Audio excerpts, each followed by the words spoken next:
Okay, in this topic, we're going to talk about the dynamic routing.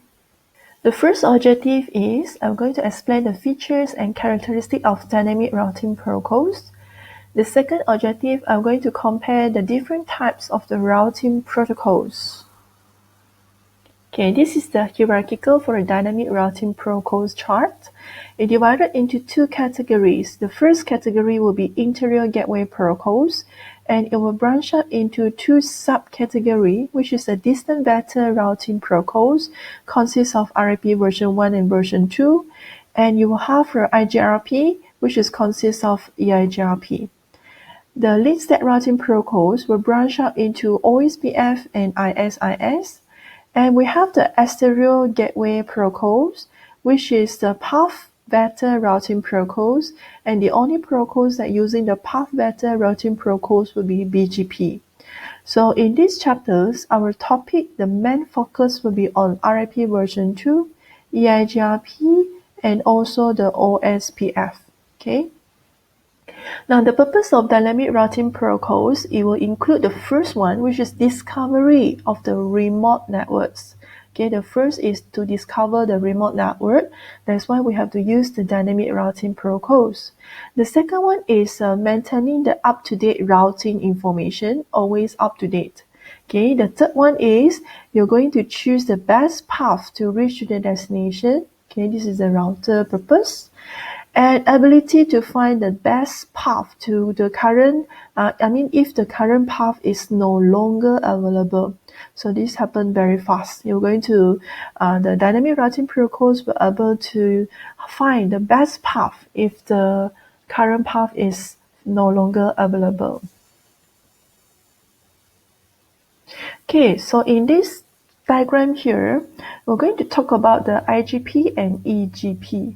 Now, IGP stands for Interior Gateway Protocol, used for the routing within an autonomous system. For example, you have all these routers, there are communication between each other, and all are actually inside this autonomous one. Okay, so they are using the EIGRP, for example. And for this autonomous system, for ISP2, you're using the OSPF, and you have the autonomous system 3, which is the RIP. You have the autonomous system 2, which is the OSPF.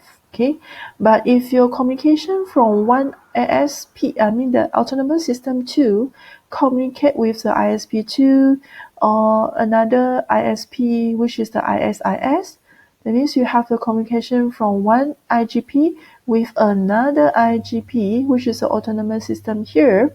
It will form the exterior gateway protocol, which is the BGP. So this BGP is used for the routing between autonomous systems. Okay, from one autonomous system route to another autonomous system, it is called BGP. Alright, so next time we're going to use is distant vector. Now, distant vector means that the routes are advertised by providing two characteristics. The first characteristic will be distant. Okay, the name itself is called distant. It identifies how far it is, okay, to the destination network based on the metric such as hop. Okay, you have a hop count, you have a cost, bandwidth, and delay. Now, all these are the distance. And vector, okay, the meaning of vector, specify the direction of the next hop router or exit interface to reach the destination. Now, for example, here, R1. I'm in the R1 perspective. If R1 want to route to 172.16.3.0, now it is a one hop away, okay, to reach to this 172.16.3.0. So this is called distance. Okay, the distance means it's a one hop away from the router 1. So it can reach through router 2. So with this direction, exit interface of S0/0/0. Now this is called vector, which is the direction. A link state router uses the link state information received from other routers to create a topology map. So you are going to select the best path to all the destination networks in the topology. So link-state routing protocols do not use periodic updates. Now this is talking about the link-state routing protocol.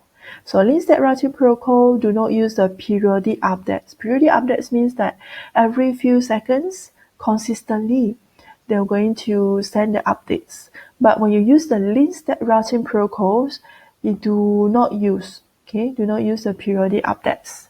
So updates are only sent when there is a change in the topology.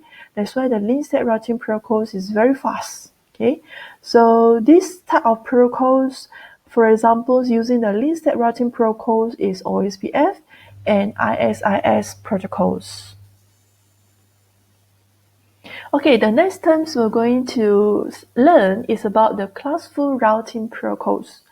Now, before we understand about the classful, we need to understand about the classless. Now, classless routing protocols include subnet mask information in the routing updates. However, for the classful routing protocols, do not send the subnet mask information in the routing updates. Okay, classful routing protocols cannot support VLSM and CIDR, but and also the classful routing protocols create the problems in this contiguous network. That's why the classless routing protocols been introduced. Classless routing protocol, which is such as RIP version 2, EIGRP, OSPF, and ISIS, all these are the classless IPv4 routing protocols, include the subnet mask information in the routing updates. Classless routing protocols support VLSM and CIDR. Okay, so IPv6 routing protocols are classless.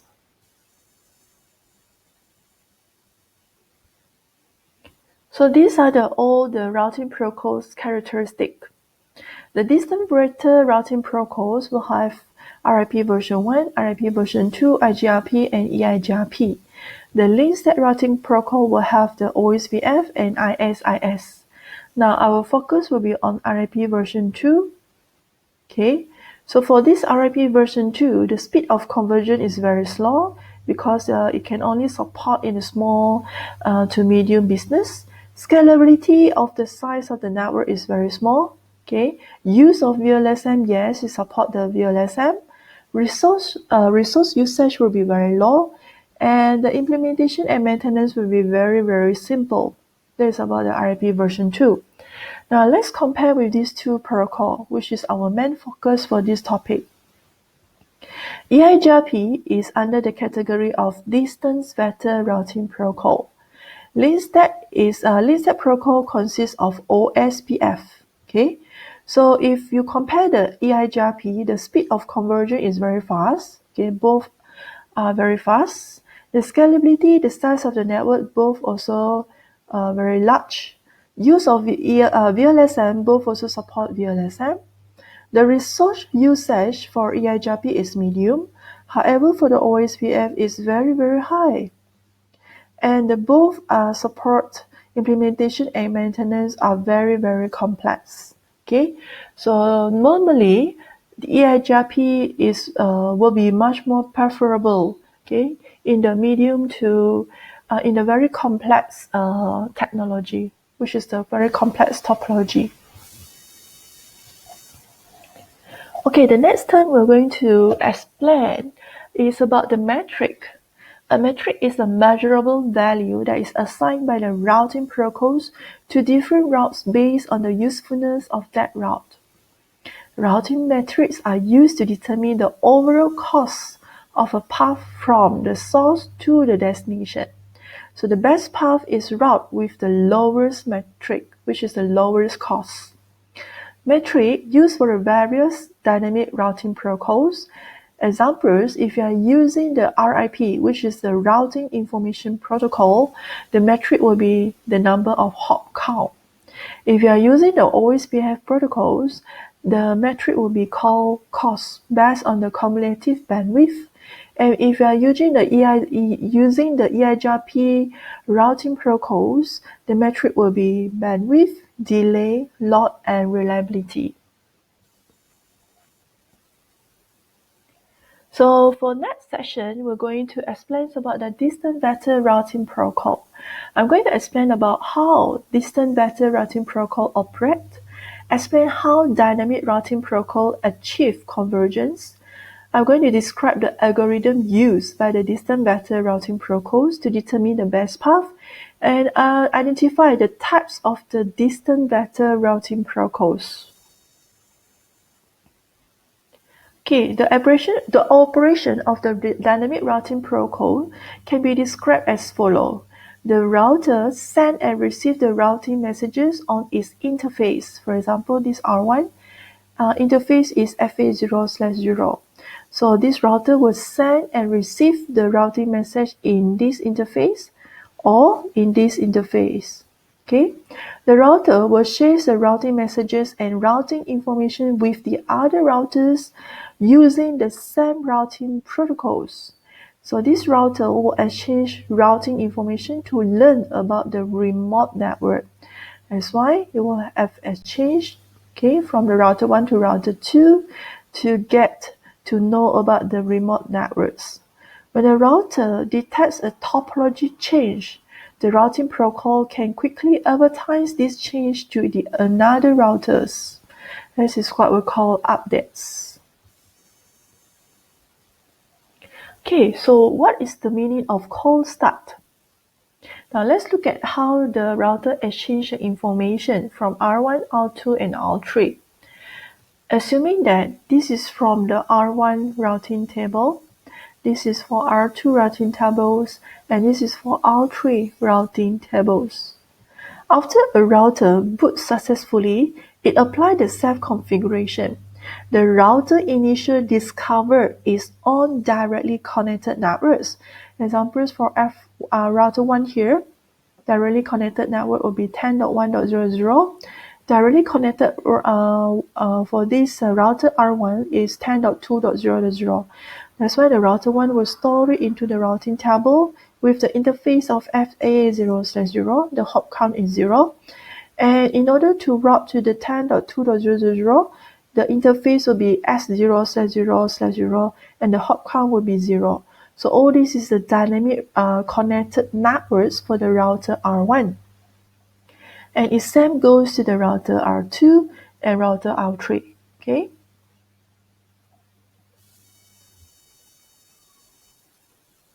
Okay, so the network discovery, if a routing protocol is configured, it means if you configure in the R1 the routing protocols of your dynamic routing protocol, it will learn about any of the remote routes. Okay, so examples like R1, if you configure correctly, it will learn about the remote route. So where is the remote route? Now this is the dynamic routing, the distance directly connected networks for R1. So R1 has no direct access to 10.3.0.0 and 10.4.0.0. Now the first thing to discover is the first neighbor. Okay, R1 we're going to exchange the information with R2 and found out that there will be another remote network which is 10.3.0.0 connected to the S0/0/0 and the number of the hop count will be 1. Okay, after exchange the information. Router 2 found out that there is a 2 remote network connected to the router 2 with the hop count of 1. Okay. And when your network fully converge, the router exchanges the next round of the periodic updates. So distant vector routing protocols use a split horizon to avoid the loops. So split horizon concept means that it will prevent the information from being sent out the same interface from which it was received. So for example, in this R1 here, you're using the SS serial 0/0/0, you go up to this direction. So for the split horizon, it will not going to allow the router to send the information comes into router 1 anymore. Okay, that is for the split horizon. Split horizon means that go out, there is no way for you to come into the same interface. Okay. Okay, so when the network converge, the router 1, this is directly connected networks, will have the remote networks of 10.3.0.0 and the 10.4.0.0 in the router 1 perspective. So that's why it is stored in the routing table after all the routers exchange their information. And in the router 2 perspective, router 2 directly connected network will be 10.2.0.0, 10.3.0.0 directly connected. Router 2 will going to have a remote networks of 10.1.0.0 and 10.4.0.0 stored in the routing table when your network converge. Now same goes to the router 3, which is the 10.2.0.0 and 10.1.0.0 remote networks. So the network has converged when all the routers have complete and accurate information about the entire networks. Conversion time is the time it takes router to share the information, calculate the best path, and update the routing tables. Routing protocols can be rated based on the speed to convergence. The faster the convergence, the better the routing protocols. Okay, let's talk about the distant vector technologies. Distant vector routing protocols share updates between neighbors. Routers uses distant vector routing protocol are not aware of the network topology. Some distant vector routing protocols send periodic updates, such as RIP version 1. So RIP version 1 sends updates and broadcasts, which is 255.255.255. RIP version 2 of the distant vector routing protocol and EIGRP can use the multicast address to reach only the specific neighbor, which is 224.0.0.9. So if you look at the 224.0.0.9, this specific address is the multicast address for the routing protocols of RIP version 2 and EIGRP. So EIGRP can use a unicast message to reach a specific neighbor router. EIGRP only send updates when needed or not periodically. Okay, so this is very efficient for EIGRP. Okay, the distant vector algorithm defines the following process: mechanism for sending and receiving the routing information, mechanism for calculating the best path and installing the routes in the routing table. They have a mechanism for detecting and reacting the topology change. Now, all these are the distant vector algorithm. So RIP uses a distant vector algorithm, which is called Bellman-Ford algorithm. And if you are using the IGRP and EIGRP, the distant vector algorithm is called diffusing update algorithm, which is, we call it dual routing algorithms.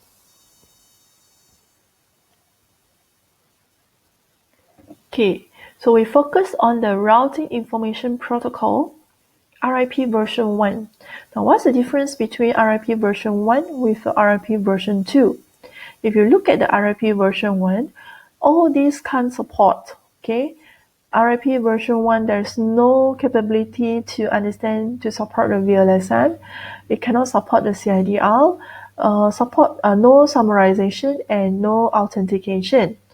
That's why RIP version 2 being implemented, which is to overcome all the limitations in the RIP version 1.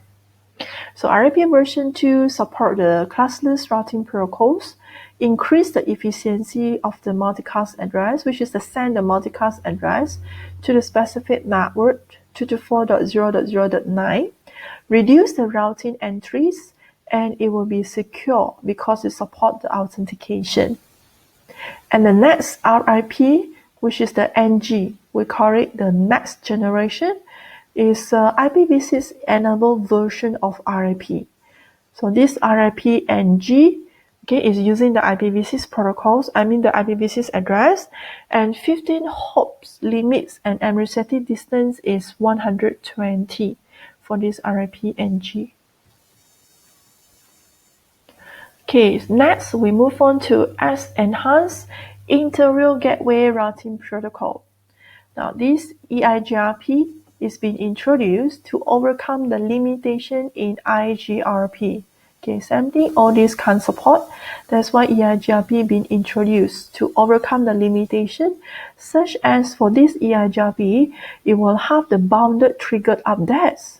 Now, these bounded triggered updates will send the updates only to the router that need it.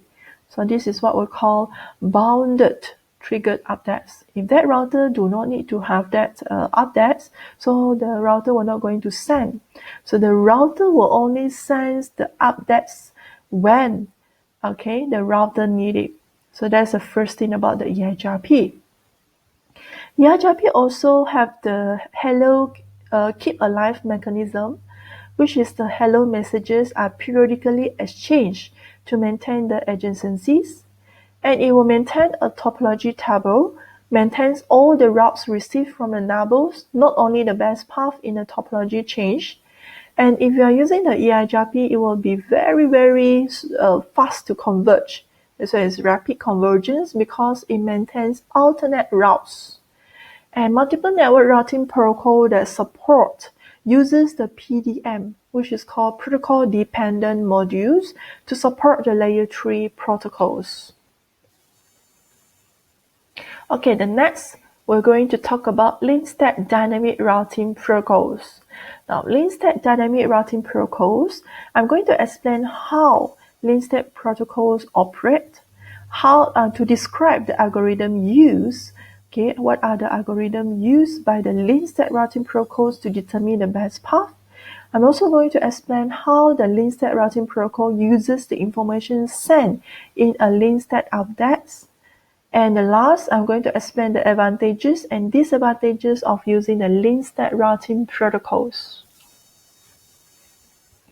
Okay, we are here. Link-stack routing protocols branch into OSPF and ISIS. Now, these two protocols is under the category of link-stack routing protocols.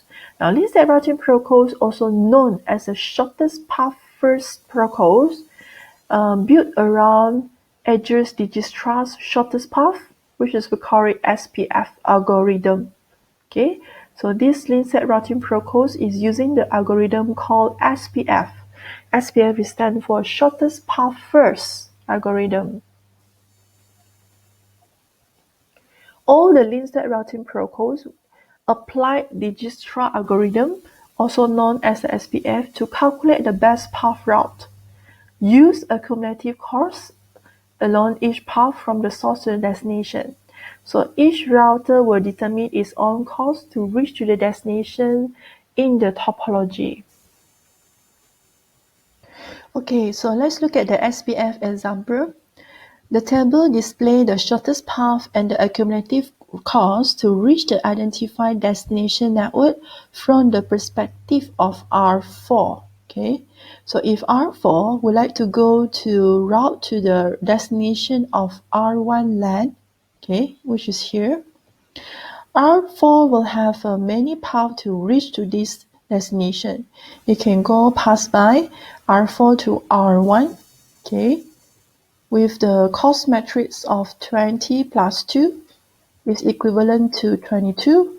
R4 also can choose another path to reach to R3 with the cost of 10, R3 to R1 with the cost of 5, and R1 to the LAN with the cost of 2. So the total cost if your R4 is using to pass using this path, okay, the total cost will be 17.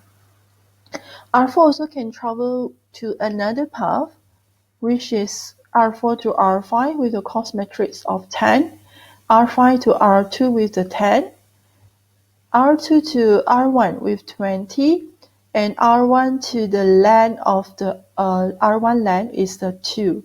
So the total 10 plus 10, 20 plus 20, 40 plus 2. So it's 42. That means the router R4 will going to choose the lowest metric, which is the lowest cost, okay, to reach to the destination.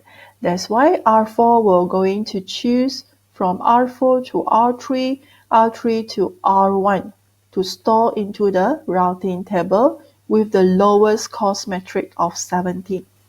Okay, so this is how the lean state routing protocol's operation works when they are using the SPF. Okay, let's look at the characteristic of this, the process of the lean state routing. The process of this lean state routing will learn about each of its own directly connected networks. Okay, it will learn its own directly connected networks first.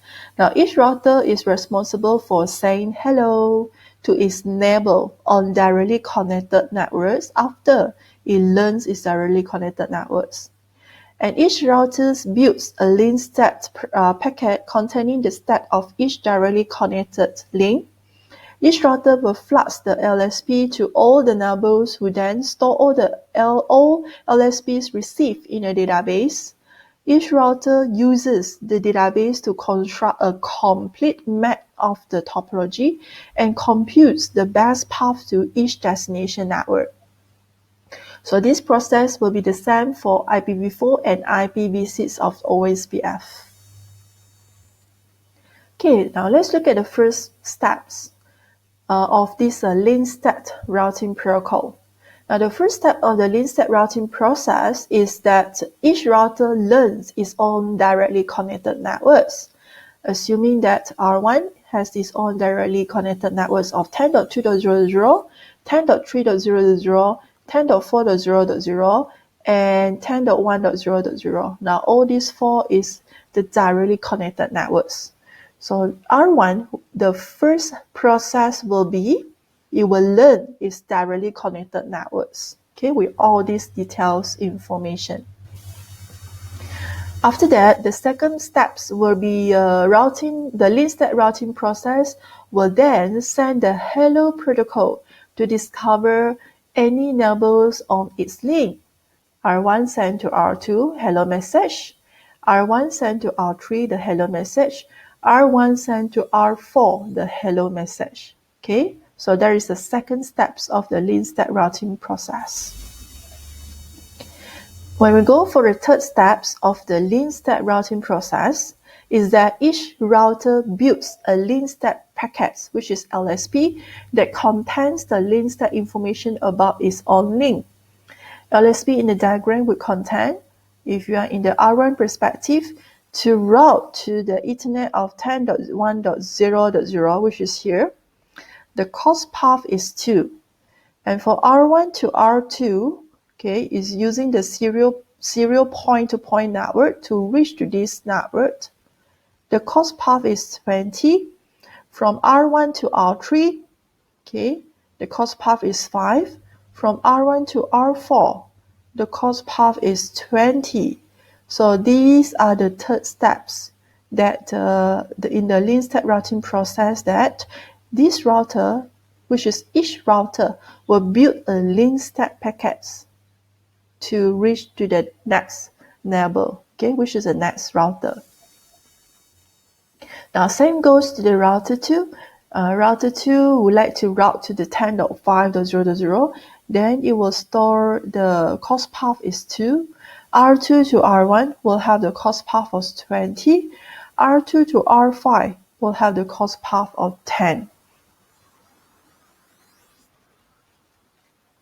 Okay, the fourth steps in the lean state routing process is that each router flushes the LSP to all the neighbors.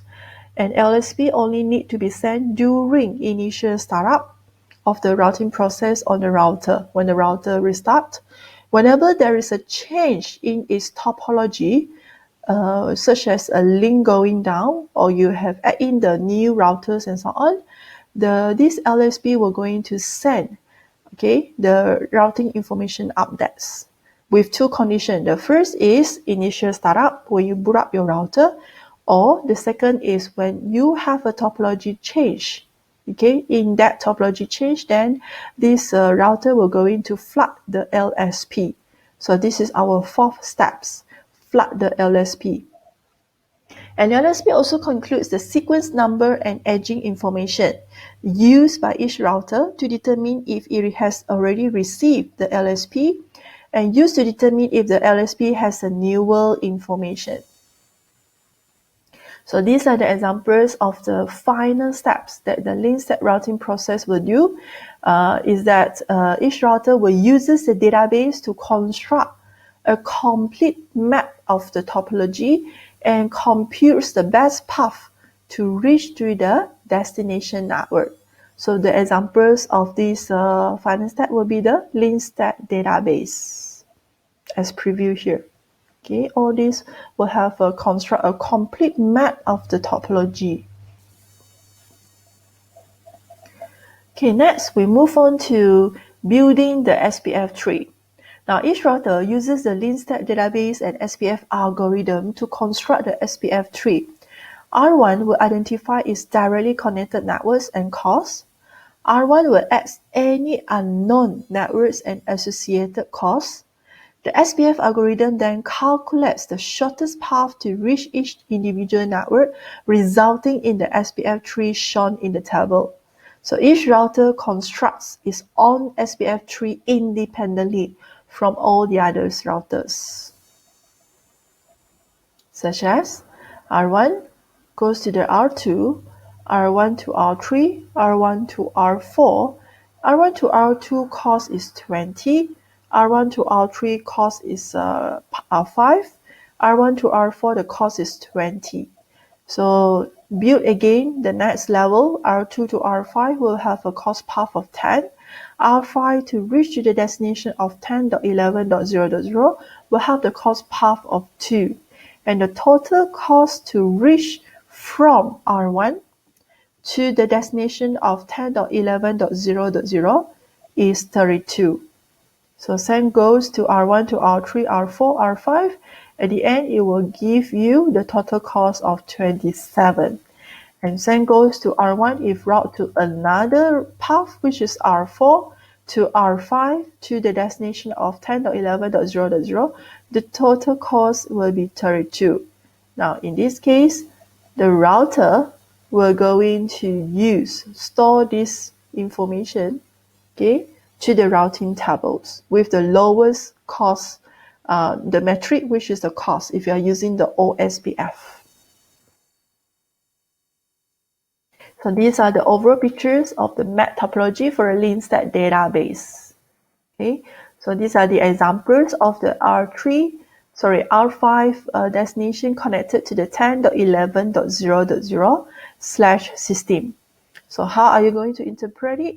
You can go to the R5, and R5 will have the cost of 2, which router to route to R5. So now it will go to the R4 with the lowest path of the metric, which is 10. Okay. After that, it will pick up the lowest one to reach to the R2, which is the 10 as well. And after that, R2 will go to the R1. Total cost to reach to the R1 will be 32. Total cost to reach R1 from R5, R4, and R1 will also have 32. And total cost is to reach from R5 to R4 to R3 to R1 will be 27. So 27 is the lowest, shortest path to reach to the destination. Okay, uses the shortest path information determined by the SPF algorithm. Now these best paths are then added to the routing tables. Directly connected routes and static routes are also included in the routing tables. So why we have to use the link state routing protocols? So these are the advantages. Now the first one, each router builds its own topology map of the network to determine the shortest path. The second advantages will be immediate flooding of LSP's achievers, which is cause of faster convergence. LSP are sent only when there is a change in the topology and contain only the information regarding the change. Hierarchical design used when implementing the multiple areas. So all these are the examples of the advantages of using the link state routing protocol, such as OSPF. Alright, of course there will be the pros and cons. So these advantages of using the link state routing protocols. The first is memory requirements. Now, link-state routing protocols require additional memory, okay, which is the RAM, require a lot. Processing requirements, link-state protocols can require more CPU processing. And you have for bandwidth requirements. The flooding of link-state packets can adversely affect the bandwidth. And using the multiple areas can reduce the size of the link-state database. Multiple areas can limit the numbers of link-state information flooding and send LSP those only to those routers that need them. So this is just to tell you that there is a solution to solve these problems, the disadvantages of the link-state protocols. Okay, so you have the 3 disadvantages with some solution provided here. Okay, so I already completed these chapters. So let's recap what we have learned. I already explained the features and characteristics of dynamic routing protocols. I also explained how the distant vector routing protocols operate. Okay, such as using the RIP, the distant vector routing protocols is based on the lowest calculated number of hops. And I also explained how the link-state protocols operate.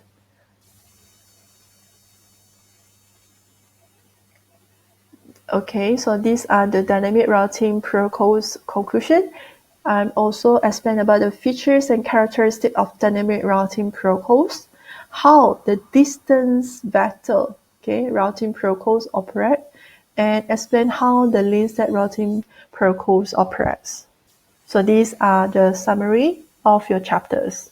Thank you for watching.